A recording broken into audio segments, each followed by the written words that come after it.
I'm Annie, property manager at Desert Home Management Services in Joshua Tree, California. And if you're interested in knowing how much your house would rent on the long-term market, you can contact me and I'll give you that quote for free. My email is info@deserthomemanagementservices.com. Just email me the address and I can look it up online and give you a ballpark range of what I think that market price is for your property. Or if you want a closer estimate, then I can also just drive out to the property and take a look and give you exactly what I think it would rent for, what I would list it for in your case. Yeah.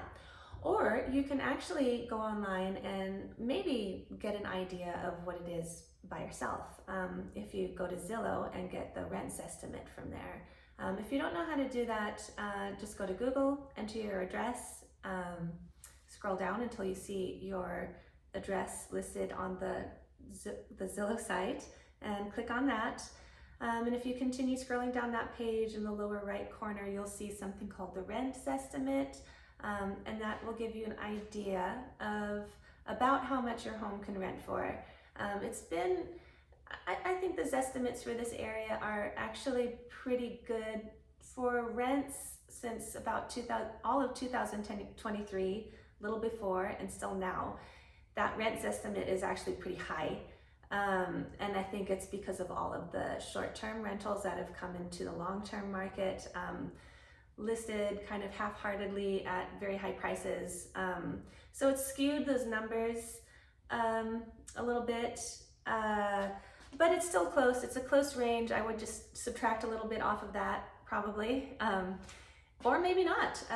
There's different factors that add to how much rent you could collect versus not, and of course one being location. The Friendly Hills location in Joshua Tree, very hot place to rent.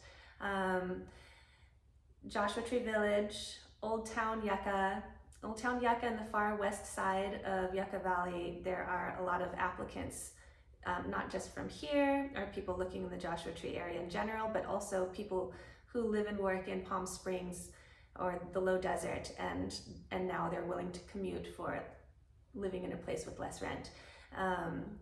So yeah, those are the places where you could add to the value of rent for your property.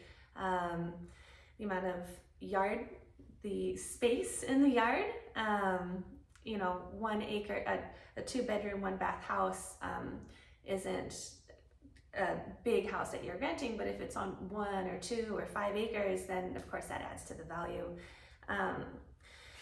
Going north of the highway will depreciate the amount of rent that you can collect the further out you go. So let's say if it's a 10 to 15 minute commute from the town center, that doesn't sound like very much for someone who lives in a city, but that is a lot of driving through open desert before you get to that area, and it makes a difference for people. They feel like they're going really far away. So being more than 10 minutes north of the highway would reduce how much you could expect to collect on rent.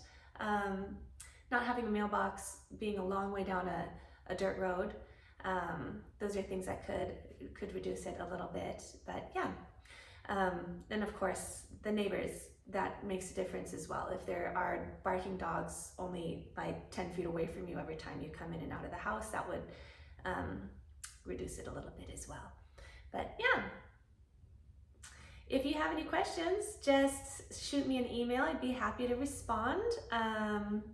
Or you could even just shoot a text message to me with the address as well. My phone is 760-903-3540. And again, my name is Annie Semmelroth, and I'd be happy to be of help.